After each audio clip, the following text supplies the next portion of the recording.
आज फिर से जनता दरबार लगाएंगे सीएम नीतीश। शिक्षा और स्वास्थ्य समेत कई विभागों की सुनेंगे शिकायतें। सीएम नीतीश को तेजस्वी की नसीहत, रामविलास पासवान की श्रद्धांजलि सभा में आकर दिखाना चाहिए था शिष्टाचार। आज रघुवंश प्रसाद सिंह की पहली पुण्यतिथि, मुजफ्फरपुर में श्रद्धांजलि देंगे तेजस्वी यादव। राजधानी में कचरे के कारण रहना दूभर, हड़ताली कर्मियों से सरकार की नहीं बनी बात, मांगे मनवाने की जिद पर आ रही यूनियन।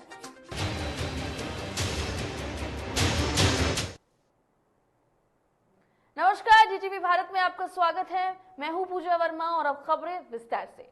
मुख्यमंत्री नीतीश कुमार आज फिर जनता दरबार में लोगों की समस्याओं को सुनेंगे। मुख्यमंत्री आज शिक्षा, स्वास्थ्य, समाज कल्याण समेत कई विभागों से संबंधित शिकायतें सुनेंगे। बता दें कि सीएम के जनता दरबार के दौरान संबंधित विभाग के मंत्री और अधिकारी भी मौके पर मौजूद रहेंगे। तो आज जनता दरबार सीएम नीतीश कुमार लगाने वाले हैं, जिसमें जो तमाम फरियादी हैं वो आते हैं, अपनी फरियादों को सुनाते हैं, अपनी परेशानियों को सुनाते हैं।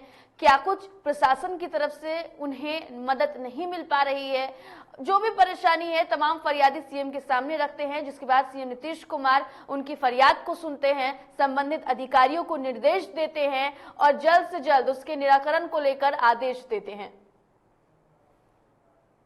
नेता प्रतिपक्ष तेजस्वी यादव ने पूर्व केंद्रीय मंत्री रामविलास पासवान की बरखी पर राजधानी पटना में आयोजित श्रद्धांजलि सभा में शिरकत की और उन्हें श्रद्धा सुमन अर्पित किया। वहीं सीएम नीतीश के नहीं आने पर उन्होंने शिष्टाचार को लेकर नसीहत दी है। तेजस्वी यादव ने रविवार की देर शाम एलजेपी नेता चिराग पासवान के आवास पर पहुंचकर दिवंगत रामविलास पासवान को श्रद्धांजलि दी। वहीं मुख्यमंत्री नीतीश कुमार के रामविलास पासवान की बरखी में शामिल नहीं होने पर नेता प्रतिपक्ष ने कहा कि वैसे तो यह उनका अपना व्यक्तिगत फैसला है, कोई जबरदस्ती तो नहीं कर सकता, लेकिन एक शिष्टाचार तो दिखाना चाहिए था।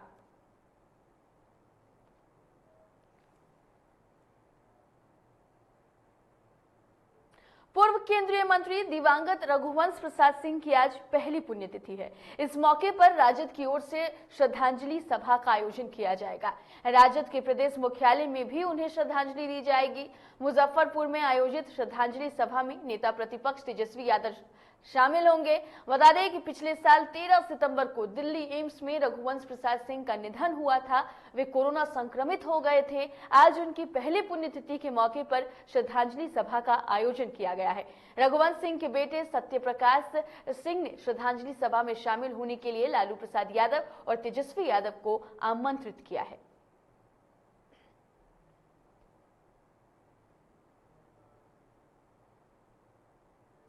बिहार में लोकल बॉडीज के कर्मियों की हड़ताल लगातार जारी है। हड़ताल में शामिल पटना नगर निगम के कर्मियों की वजह से राजधानी पटना में हर तरफ कचरा फैला हुआ है। पटना में कचरे के कारण अब रहना दूभर हो गया है। रविवार को हड़ताली कर्मियों के संगठन और सरकार के बीच एक बार फिर से बातचीत हुई, लेकिन नतीजा नहीं निकल सका। हड़ताल कर्मी आगे भी अपने काम पर नहीं लौटेंगे। तो लगातार अगर हम राजधानी पटना की बात कर ले या फिर बिहार के कई जिलों की बात कर ले, तो सड़कों पर कई क्विंटल जो कचरा है वो बिखरा पड़ा है। इससे बीमारियों की जो बढ़ने की आशंका है वो बढ़ जाती है। और जो सफाई कर्मी हैं उनकी सरकार से कई ऐसी मांगे हैं जिनको लेकर वो लगातार हड़ताल पर हैं। लगातार वो सरकार से अपनी मांगों को पूरा करने की मांग कर रहे हैं। ऐसे में ये देखना अहम होगा कि 2 बार जो बातचीत हो चुकी है उसमें भी कोई निदान नहीं निकला है, और आगे जब ये बातचीत होती है तो क्या सरकार उनके फैसलों को मानती है या नहीं, क्या एक निर्णायक फैसला लिया जाता है या नहीं, इस पर निगाहें लगातार बनी हुई है। लेकिन जो स्थिति अगर की बात हम कर ले, जो स्थितियां लगातार बनी हुई है उससे लोगों को काफी ज्यादा परेशानी हो रही है। राजधानी पटना में भी कई ऐसी जगह है जहां पर सड़कों पर कचरा फेंका हुआ है। सफाई कर्मियों के हड़ताल पर जाने से अगर हम बात कर ले तो शहर की स्थिति जो है वो लगातार बद से बदतर होती जा रही है।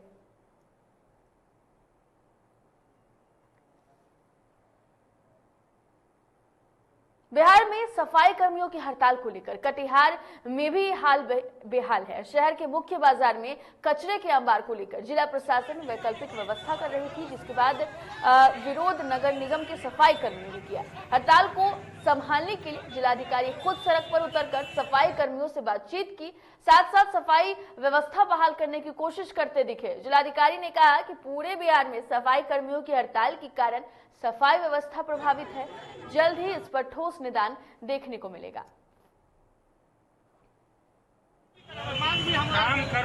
नहीं, जैसा आप लोग देख रहे हैं, शहर में पिछले 2-3-4 दिनों से सफाई नहीं हुई है।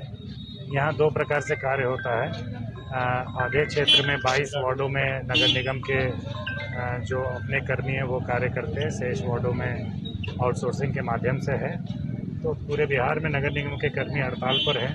उनसे वार्ता राज्य स्तर पर भी और हमारे स्तर पर भी की जा रही है, किंतु आउटसोर्सिंग वाले जो वार्ड है जहाँ पर की सफाई इस हड़ताल से बाधित नहीं होनी चाहिए थी, वहाँ भी सफाई नहीं हो रही।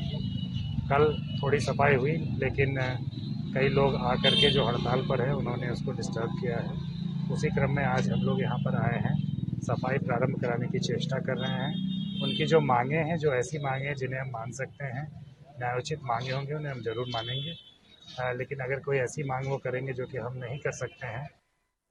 गोपालगंज में पंचायत चुनाव को लेकर एसडीएम और एसडीपीओ ने कर्मियों के साथ भोरे प्रखंड कार्यालय में बैठक की और बैठक को संबोधित करते हुए हथुआ एसडीओ ने कहा है कि प्रखंड में चुनाव शांतिपूर्ण और निष्पक्ष ढंग से हो, इसके लिए प्रशासन प्रतिबद्ध है।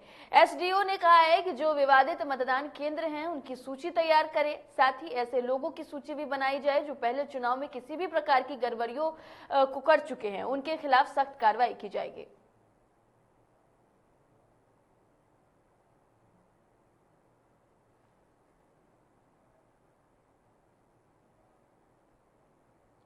पूर्वी चंपारण के मेहसी थाना क्षेत्र स्थित NH 28 पर साइकिल सवार मजदूर को बाइक सवार अपराधियों ने गोली मार दी, जिसमें उसकी मौके पर ही मौत हो गई। बताया जा रहा है कि शख्स मजदूरी करने के लिए चकिया जा रहा था। इसी दौरान अपराधियों ने घटना को अंजाम दिया। वहीं परिजनों ने चचेरे भाई पर हत्या करने का आरोप लगाया है। घटना से आक्रोशित ग्रामीणों ने घंटों नेशनल हाईवे को जाम कर प्रदर्शन और मुआवजे की मांग करने लगे, जिसके बाद मौके पर पहुंची पुलिस ने ग्रामीणों को समझा बुझाकर मामले को शांत कराया और शव को पोस्टमार्टम के लिए भेजा।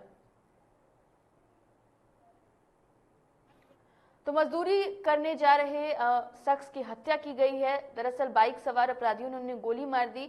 ग्रामीणों ने NH जाम कर दिया, जिसकी वजह से आवागमन पूरी तरीके से बाधित हो गया। वहीं मौके पर पुलिस पहुंची, पुलिस ने लोगों को समझाया बुझाया, जिसके बाद से लोगों ने NH को खाली किया, जिसके बाद आवागमन जो था वो फिर से चालू हुआ। बता दें आपको कि इस पूरे मामले को लेकर जो पुलिस है वो लगातार अब छानबीन में जुट गई है और लगातार जो मजदूर थे वो बताया जा रहा है कि किस वजह से हत्या हुई है ये सामने नहीं आया है, लेकिन परिजनों ने चचेरे भाई पर हत्या का आरोप लगाया है। सिकंदर है, मेरा भाई है। कैसे गोली लगा? मार दिया है, रोड में मरवा दिया है। 4 दिन पहले झगड़ा हुआ था, मैं सुबह प्रमोदवा से धमकी दे रहा था कि मारेंगे, कोई भाई को गोली मारेंगे। चलते रोड में चकिया जाता है, हमको गोली मरवा देगा तो मरवा देगा। खाजरगला थाना क्षेत्र के बरगद खां का अखाड़ा इलाके में उस वक्त अफरा तफरी मच गई जब किसी बात को लेकर 2 गुटों में जमकर मारपीट हो गई। देखते ही देखते एक गुट और उसके साथियों ने बम चलाकर दहशत फैलाया। बम की आवाज सुन लोग घर में बंद हो गए। पीड़ित ने बताया है कि रंगदारी और अपना वर्चस्व दिखाने को लेकर बम जो है वो चलाया गया, जिससे लोगों के बीच दहशत बना रहे और आसानी से रंगदारी मिले। फिलहाल पुलिस पीड़ित की शिकायत पर मामला दर्ज कर ली है और इस बम विस्फोट में 4 से 5 लोग आशंकित रूप से घायल हुए हैं, जिनका इलाज गुरु गोविंद सिंह अस्पताल में चल रहा है। बरकत खां में लड़ाई हो रहा था। लड़ाई होने के बाद किसके मतलब पहचान है किसी? पहचान है, सिद्धू से हो रहा था लड़ाई और एजाज से हो रहा था। अच्छा। उसी दौरान हम लोग छोड़ा रहे थे। छुड़ाने के दौरान में सिब्बू मरहूम नुमान मियाँ का बेटा, उसने अपने भाई सोनू पगला को बुलाया। बुलाने के क्रम में भीड़ थे, उसने बम मारा।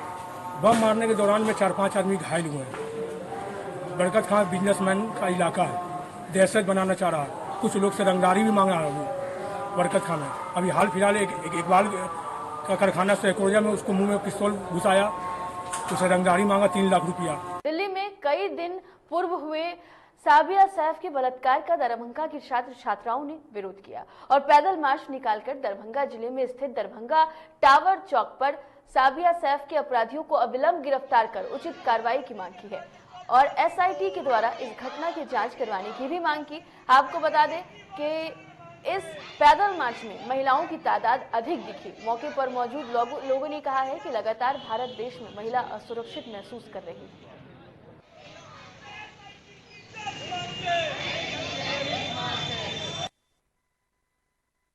ये क्या हो जाता है सारे स्लोगन में कि भारत में महिला सबसे ज़्यादा सुरक्षित है और भारत का साथ, भारत का विकास। लेकिन जिस तरह से भारत में लगातार हाथरस से लेके निर्भया से लेके जितने भी बलात्कार हो रहे हैं, लगभग एवरीडे हर रोज किसी न किसी दिन किसी न किसी बच्ची महिलाओं का बलात्कार हो रहा है।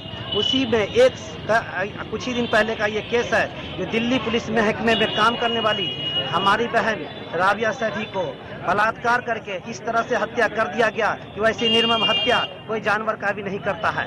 मैं भारत सरकार से ये डिमांड करना चाहता हूँ कि सबसे पहले जितने भी कानून बनाए हैं उसको ताक पर रखा जाए और रेपिस्ट के लिए सबसे बड़ा कड़ा कानून बनाया जाए। ऐसा कानून बनाया जाए कि 1 महीने के अंदर ही उसको फांसी की सजा दे दी जाए। वो अपनी बेटियों को पढ़ाई और आज वो बेटी को पढ़ाने के बाद वो जब नौकरी पे जाती है, जब फैमिली को उससे उम्मीद रहती है तो इतनी बेरहमी से कत्ल कर दिया जाता है और तमाम हिंदुस्तान के लोग खामोशी से बैठे हुए हैं, जबकि हर एक शख्स को इसके खिलाफ आवाज बुलंद करनी चाहिए।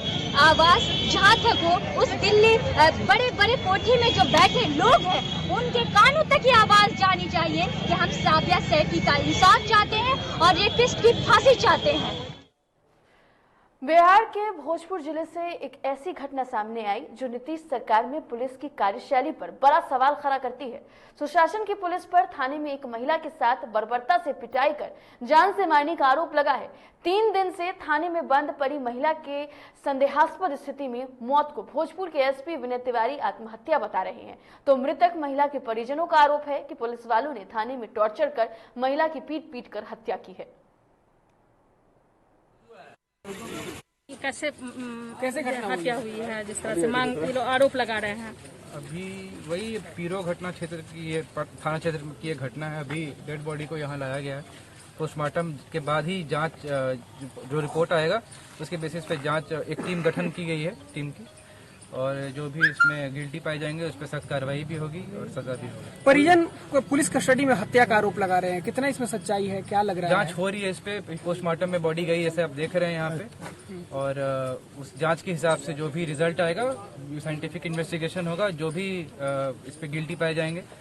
किसके निगरानी में टीम जांच करेगी? अभी गठन हो रहा है इस टीम का गठन हो रहा है। अभी चर्चा चल रहा है। सर बताया जा रहा है कि 8 तारीख से गिरफ्तार थी महिला, तो 24 घंटे के अंदर में ही पुलिस कस्टडी से जेल में ये इन सब बिंदुओं पे ही जांच होगी ना, ये क्या प्रोसीड्यूरल। बेतिया के नौतन प्रखंड के चंद्रावत नदी में डूबने से बनवा टोली गांव की 2 किशोरियों की मौत हो गई है। दोनों किशोरी की पहचान बनवा टोली गांव के संदीप सिंह के 11 वर्षीय पुत्री पल्लवी कुमारी और जितेंद्र सिंह के 8 वर्षीय पुत्री सोलानी कुमारी के रूप में हुई है। परिजनों ने बताया है कि किशोरियों जो हैं वो खेत में घूमने के लिए गई थी, उसी क्रम में पैर फिसल गया और वो नदी में डूब गई। स्थानीय ग्रामीणों के सहयोग से किशोरियों का शव नदी से बाहर निकाला गया।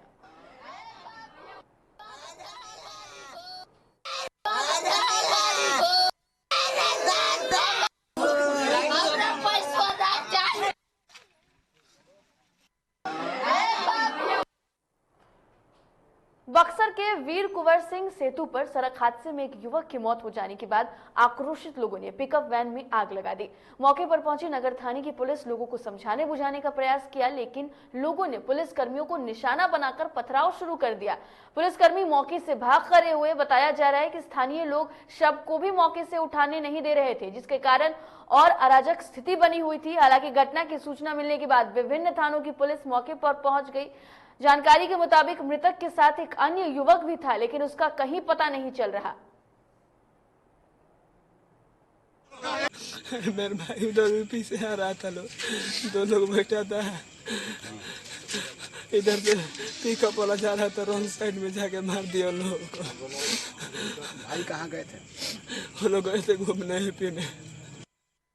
खगड़िया परबत्ता थाना क्षेत्र के महेश खूड अगुवानी पथ पर हाइड्रा के धक्के से एक बच्चे की मौत हो गई। मृत बच्चे की पहचान उसरी टोला डुमरिया बुजुर्ग निवासी गुलशन कुमार की सुपुत्री पूजा कुमारी के रूप में की गई है। परिजनों के अनुसार मृत बच्ची अपने घर से दुकान के लिए गई थी। इसी दौरान हादसे का शिकार हो गई। आक्रोशित परिजनों ने अगुवानी पथ को जाम कर दिया और परबत्ता थाना पुलिस ने घटनास्थल का जायजा लिया। इधर एसपी सिंगला कंपनी के डायरेक्टर आलोक झा ने अपनी कंपनी की गाड़ी को पहचानने से इनकार कर दिया है। बच्चा के कितना उम्र था? बेटा 12 साल। बेटा था वो? बेटी है। आपके कुल कितना बच्चा? हमरा 2 बेटा है, 2 बेटी। ये सब छोटा वाला है? छोटकी पिठी पर के। छोटकी पिठी पर का? और अभी प्रशासन बोले, प्रशासन क्या कुछ कह रहा है? पुलिस क्या बताया इसके बारे में, कुछ पता है? पुलिस क्या बताया? मुजफ्फरपुर में वायरल फीवर के बढ़ रहे मामलों में कमी आने लगी है। एसकेएमसीएच के deputy superintendent doctor Gopal Shankar Sahni ने कहा है कि किसी भी प्रकार से पैनिक होने की जरूरत नहीं है। बीते 24 घंटे में 12 से 15 केस राहत देने वाली खबर है। पीआईसीयू वार्ड भी अब धीरे धीरे कम होने लगा है और अभी वार्ड में करीब 50 बच्चे भर्ती हैं। सभी खतरे से बाहर हैं। वायरल फीवर में हल्की सी कमी जरूर आई है, लेकिन अभी एवरेज देख रहे इन 24 आवर में 8-10 पेशेंट जो वायरल ब्रोंकोलाइटिस मतलब खांसी हफनी के जो शिकार हैं वो 8-10 बच्चे आ रहे हैं अभी भी, क्योंकि 6 और 7 तारीख को मैक्सिमम केस यहाँ आए थे। एक रात में 30 बच्चे का एडमिशन हुआ था, तो उसकी उतनी अब मतलब फ्रीक्वेंसी कम हो गई, लेकिन 8-10 बच्चे एवरेज इन 24 आवर अभी भी आ रहे हैं। चतरा में छात्राओं के द्वारा एक अनोखी पहल अधिकारियों के द्वारा एक अनोखी पहल की गई है। क्या है पूरा मामला, देखिए इस रिपोर्ट में।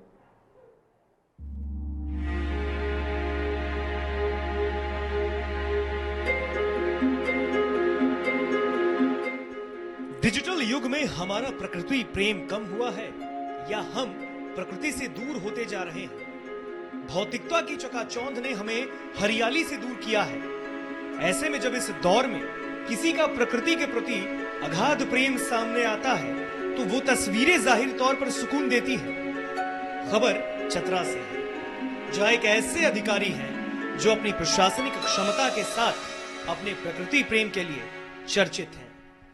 चतरा के अनुमंडल पदाधिकारी मुमताज अंसारी ने अपने आवासीय परिसर के चारों ओर झाड़ियों से फैले बंजर जमीन का साफ सफाई करके बागवानी, औषधीय पौधा, सब्जी और बादाम की खेती की है।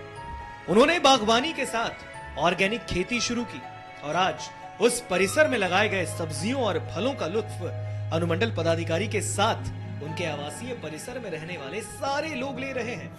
अपने प्रकृति प्रेम पर अनुमंडल पदाधिकारी मुमताज अंसारी क्या कहते हैं, सुन लीजिए।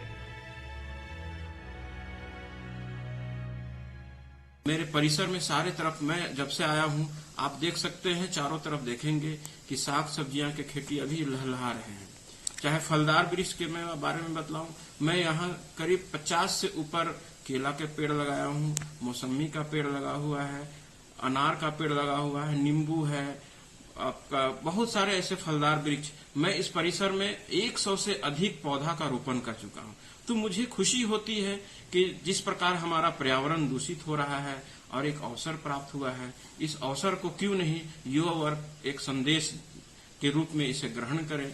क्योंकि मेरी दिनचर्या सुबह 6 बजे से शुरू होती है और मैं कोशिश करता हूं कि हमारे जो यहाँ पे सहयोगी हैं उनको बीच बीच में मैं अपना मार्गदर्शन देते रहता हूं। मैं उससे खुद शामिल होकर उससे खेती करता भी हूं और करवाता हूं। इस परिसर में हमारा जो भी फल हो, साग सब्जी हो, इसका मैं कोई बाजार में इसका बिक्री नहीं करता हूं। जितने हमारे आवासीय परिसर में जो भी कार्य करने वाले यहाँ पे हमारे स्टाफ हैं वो उसका उपयोग करते हैं, सदुपयोग करते हैं। मैं चूंकि सिंगल फैमिली यहाँ पे रहता हूँ, मैं इतना साग सब्जी या फल तो उपयोग नहीं कर सकता हूँ। हमारे जो भी हमारे यहाँ पे सहयोगी हैं वो इसको उपयोग करते हैं।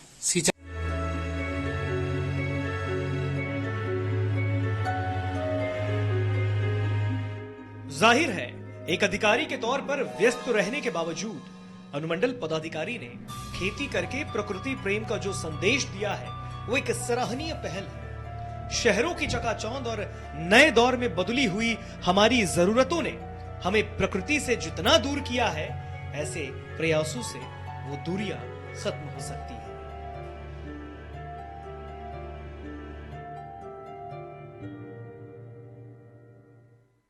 फिलहाल इस बुलेटिन में इतना ही। देश और दुनिया की तमाम खबरों के लिए देखते रहिए DTV भारत। मुझे दीजिए इजाजत। नमस्कार।